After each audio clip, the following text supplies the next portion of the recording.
భార్య ఆత్మహత్య చేసుకున్న ధర్మిల జరుగుతున్న దర్యాప్తు అంతా పంజాగుట్ట పోలీస్ స్టేషన్ లో స్టార్ట్ అయింది. తర్వాత దాన్ని మాదాపూర్ పోలీస్ స్టేషన్ కి షిఫ్ట్ చేశారు. ఎందుకంటే ఆ ఇన్సిడెంట్ జరిగింది దుర్గమ్మ చెరువు అనేది మాదాపూర్ ఏరియా పరిధిలోకి ఉంది కాబట్టి మాదాపూర్ పోలీస్ స్టేషన్ లోకి మారటం జరిగింది. తర్వాత మాదాపూర్ పోలీసులు కేసు అంతా నోట్ చేసుకొని దాన్ని పబ్లిక్ ప్రాసిక్యూటర్ ఒపీనియన్ కి అంటే లీగల్ ఒపీనియన్ కోసం పంపించడం జరిగింది. లీగల్ ఒపీనియన్ కు పంపించిన తర్వాత వాళ్ళు మరి ఏ ఏ సెక్షన్ల ప్రకారం వాళ్ళు చేశారో తెలీదు. వాళ్ళు ఒక సందర్భంలో అరెస్ట్ చేయడానికి వెళ్ళారు, అక్యూజ్ని అరెస్ట్ చేయడానికి వెళ్ళారు. అయితే పొద్దున పూట 6 గంటలుగా వెళ్ళారంట పోలీసులు. వెళ్తే సాయంత్రం మధ్యాహ్నం దాకా వాళ్ళు ఎంత బతిలినా మేము అరెస్ట్ కావడానికి వాళ్ళకి ఇది అవ్వకపోతుంటే ఏడుపులు పిడబులు గొడవ. ఈ లోపల 1:30కి వాళ్ళని అరెస్ట్ చేసి ట్రైన్ లో తీసుకురావడం కోసం పోలీసులు మొత్తం టికెట్లు కూడా అంతా బుక్ చేసి రెడీ చేసిన తర్వాత మరి పోలీసు కస్టడీలో నుంచి ఎలా వెళ్ళటం జరిగిందో దాంట్లో అక్యూజ్డ్ దుర్గాప్రసాద్ అనే వ్యక్తి బయటకు వెళ్ళి హాస్పిటల్ అడ్మిట్ అవటం జరిగిందట. నాకు ఇది పోలీసులు చెప్పిన వెర్షన్, నాకు తెలిసినటువంటి వెర్షన్ కాదు. పోలీస్ స్టేషన్ దీంట్లో హాస్పిటల్ అడ్మిట్ అయ్యి నాకు బీపీ పెరిగింది, హార్ట్ అటాక్ వచ్చేలాగా ఉంది అది చెప్పి హాస్పిటల్ అడ్మిట్ ఒక ప్రైవేట్ హాస్పిటల్లో వాళ్ళ బంధువులకు సంబంధించిన ఒక ప్రైవేట్ హాస్పిటల్లో అడ్మిషన్ తీసుకున్నారట. అడ్మిట్ చేస్తే దాని వాళ్ళు 2 days రెస్ట్ కావాలని చెప్పారు పోలీసులు. డాక్టర్ 2 days బెడ్ రెస్ట్ కావాలని చెప్పారట. అప్పుడు ఎట్టి పరిస్థితుల్లో మేము వదిలిపెట్టే ప్రసక్తి లేదు, మీరు బయలుదేరాల్సిందే, రిమాండ్కి బయలుదేరాల్సిందని చెప్పి పోలీసులు బలవంతంగా ఇచ్చేసిన టైంలో వాళ్ళ అందరూ కుటుంబం అంతా బతిలాడిన మీదట ప్రాధాన్యపడిన మీదట వారం రోజుల్లో తీసుకొచ్చి అప్పగిచ్చే బాధ్యత నాది అంటూ వాళ్ళ బాబాయ్ మెయిన్ అక్యూజ్డ్ దుర్గాప్రసాద్, వరలక్ష్మి, అనురాధ, ఆదినారాయణ వీళ్ళ మెయిన్ అక్యూజ్డ్ వాళ్ళ తాలూకు వాళ్ళ బాబాయ్ వెంకటేశ్వరరావు అని రిటైర్డ్ గవర్నమెంట్ ఎంప్లాయీ టీచర్, అతని దగ్గర హామీ లెటర్ తీసుకున్నారంట పోలీసులు. వారం రోజుల్లో తీసుకొచ్చి మేము మీకు అప్పగిస్తాము, హ్యాండ్ ఓవర్ చేస్తాం, మీరు పంపించవచ్చు, కస్టడీకి పంపించవచ్చు అనేది లెటర్ రాసుకుని పంపించారు. ఆ వారం రోజులు కూడా దాటిపోయింది. అయితే ఈ వారం రోజుల గడువుని వాళ్ళు ఎలా ఉపయోగించుకుంటున్నారంటే మా మీద తప్పుడు కేసులు పెడతానికి ప్రయత్నిస్తున్నారు. రివర్స్ లో నా మీద తప్పుడు కేసు, నా మీద నా కూతురు మీద మా హెరాస్మెంట్ కారణంగానే నా భార్య చనిపోయింది అనేటువంటి ఒక తప్పుడు కేసు బనాయించడం కోసం ప్రయత్నిస్తున్నాము. రకరకాలుగా బెయిల్ కోసం రకరకాలుగా చేస్తూ అలాగే పోలీసుల మీద కూడాను, మాదాపూర్ పోలీసుల మీద కూడాను ఆ శవాన్ని కలెక్ట్ చేసుకొని శవాన్ని పోస్ట్ మార్టంకి పంపించిన కానిస్టేబుల్స్ వాళ్ళందరి మీద కూడా కేసులు పెడతానికి సిద్ధపడ్డారనేటువంటి సమాచారం తెలిసింది. కాబట్టి ఇది ప్రజెంట్ సిచ్యువేషన్. యాక్చువల్గా ఇది నాకు సంబంధించినటువంటి కేసు కాదు, ఇది కాదు, నా కేసులు అనేటువంటిది నేనేమి పెట్టలేదు వాళ్ళ మీద. ఆత్మహత్య కేసు అనేటువంటి దాన్ని దర్యాప్తు చేయాల్సిన బాధ్యత పోలీసుల మీద ఉంది. పోలీసులు టేకప్ చేశారు. Police versus accused, police versus accused తప్ప నేను పెట్టినటువంటి కేసు కాదు అది. కానీ వాళ్ళు దీని నుంచి తప్పించుకోవటం కోసం రకరకాల మార్గాలు అన్వేషించుకుంటూ మా మీద తప్పుడు కేసులు పెట్టేటువంటి ప్రయత్నం చేస్తున్నట్లు తెలుసు. సాక్ష్యాలు కూడా ఇవ్వడం జరిగింది, అప్పుడు వీడియోస్ కూడా మీరు చూపించడం జరిగింది కదా సార్. అవును. ఎన్ని సాక్ష్యాలు ఉన్న తర్వాత కూడా మళ్ళీ వాళ్ళు అక్కడ పోలీస్ కేసు పెడతానంటే అక్కడ ఎలా తీసుకుంటారు? పోలీసులు కూడా కేసు తీసుకోవడానికి ఉండదు కదా, మొత్తం ఆల్రెడీ ఇక్కడ కేసు అయిన తర్వాత.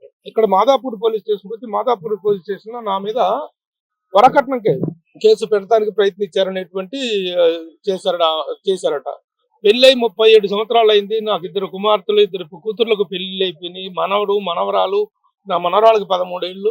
ఈ వయసులో సినిమా ఇండస్ట్రీలో కానీ పబ్లిక్ లో కానీ ఇంత గుర్తింపు, ఇంత అభిమానం పొందిన నేను 37 ఏళ్ల తర్వాత వరకట్న కేసు నా మీద పెట్టాలని ప్రయత్నిస్తున్నారంటే మరి వాళ్ళకి ఆ సలహా ఇచ్చిన లాయర్లు ఎవరు, అలాంటి సలహాలు పాటించి వాళ్ళు ఈ విషయాన్ని ఇంతవరకు రప్చర్ చేస్తున్నారు. జరిగిన దాని మీద కనీసం ఏమైంది, ఎలా ఉన్నారు, ఏంటి అనేటువంటి ఒక్క ఫోన్ కాల్ కూడా లేదు, ఒక్క సమాచారం కూడా లేదు.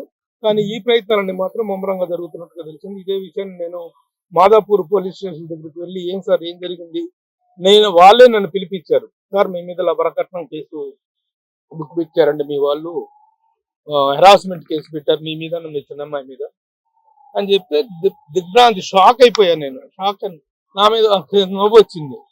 ఇలాంటి పిచ్చి పనులు చేసుకోవటం వల్ల ప్రయోజనం ఏమీ లేదు. అది నేను పెట్టిన కేసు కాదు, అది పోలీసులు పనిచేస్తున్నటువంటి కేసు. కాబట్టి పోలీసులే అడిగితే వాళ్ళు జరుగుతుందండి, మేము 1 రోజులు టైం ఇచ్చాము, ఈ 1 రోజుల్లో కనుక వాళ్ళు వచ్చి సరెండర్ అవ్వకపోతే తర్వాత మేము తీసుకున్న యాక్షన్ మేము తీసుకుంటామండి అని చెప్పేసి అంటే ఈ వారం రోజుల టయాన్ని రకరకాల వీటి కోసం ప్రయత్నాలు చేస్తున్నారు. తప్పుడు కేసులు పెట్టి కేసును ప్రొలాంగ్ చేయడం కోసం ప్రయత్నిస్తున్నారు. ఇది ప్రస్తుతం ఉన్నటువంటి విషయం. మీరేం కోరుతున్నారు ఇప్పుడు? మీకు ఎలాంటి న్యాయం కావాలి?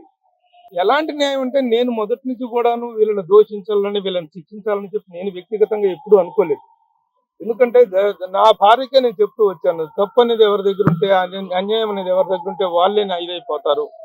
ఎవరు చేసుకున్న వాళ్ళ పాపను వాళ్ళు పోతారమ్మా, మనకొద్దు, మన జీవితం మనకు హ్యాపీగా ఉంది, మనం ప్రశాంతంగా ఉన్నాం, మన పిల్లలు బాగున్నారు అని చెప్పినా కూడా తను మొండిగా ఇమోషనల్ ఇదిలో తను ఆ పని చేసుకుంటే, ఎందుకంటే అంతకు ముందు రోజు జరిగినటువంటి అంతకు ముందు 4 నెలల కింద జరిగిన సంభాషణలో వాళ్ళ అమ్మకి తనకు తీవ్రమైనటువంటి వాగ్వివాదం జరిగిన మీదట ఆవిడ అనగరాని మాటలు, ఒక కన్న తల్లి అనరాని మాటలు అన్న మీదట మన శోభతోటి, ఆ మానసిక శోభతో తను చనిపోయింది తప్ప నేను వాళ్ళ మీద కక్ష తీర్చుకోవాలి, వాళ్ళని జైల్లో పెట్టాలనేటువంటిది కూడా నా ఉద్దేశం కాదు. మధ్యలో ఒకసారి పంజాగుట్ట పోలీసులు మమ్మల్ని పిలిచారు. పిలిస్తే వీళ్ళని అరెస్ట్ చేశారేమో, అరెస్ట్ చేసి తీసుకొచ్చారేమో, అందుకని మమ్మల్ని పిలిచారేమో అనుకున్నాను నేను. అనుకుని ఆ పంజాగుట్ట పోలీస్ స్టేషన్కి వెళ్ళి ఆ కాసేపటి సమయంలో నా గుండె దడ్డ నేను మా అమ్మాయి దడ్డ ఉనికిపోయాం. ఎందుకంటే సొంత మేనమామ తనకి, సొంత బావమరిది నాకు మేనల్లుడు కూడా అవుతాడు. అలాంటి వాళ్ళని ఆ పరిస్థితుల్లో పోలీస్ స్టేషన్ ఎక్కడ చూడాల్సి వస్తుందో అన్న భయంతో నేను ఉనికిపోయాను. వాళ్ళ తీరా అయితే వాళ్ళు పిలిచింది నన్ను కేవలం ఓన్లీ స్టేట్మెంట్ కోసం పిలిచారు. కాబట్టి నేను పెట్టిన కేసు కాదు, నేను చేసినటువంటిది కాదు, అది పోలీసులు రన్ చేస్తున్నప్పుడు కేసు అయితే దాని నుంచి తప్పించుకోవడం కోసం ఈ ప్రయత్నాలు చేస్తున్నారు. నా డిమాండ్ అంటే ఏం లేదు, చట్టం తన పని తను చేసుకుపోతుంది.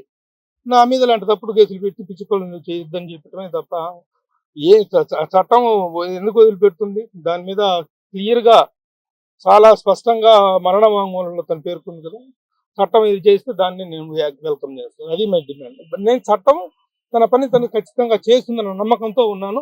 ముఖ్యంగా మాదాపూర్ పోలీసులు, సిఐ గారు కానీ, అక్కడ ఎస్ఐ గారు కానీ, వాళ్ళందరూ కూడా చాలా కోఆపరేట్ చేస్తున్నారు. కేసు విషయంలో వాళ్ళు చాలా నిష్పాక్షికంగా వ్యవహరిస్తున్నారు. ప్రస్తుతం వరకు అది ఉన్నటువంటి పరిస్థితి. నెక్స్ట్ ఏం జరుగుతుంది I have to wait and see.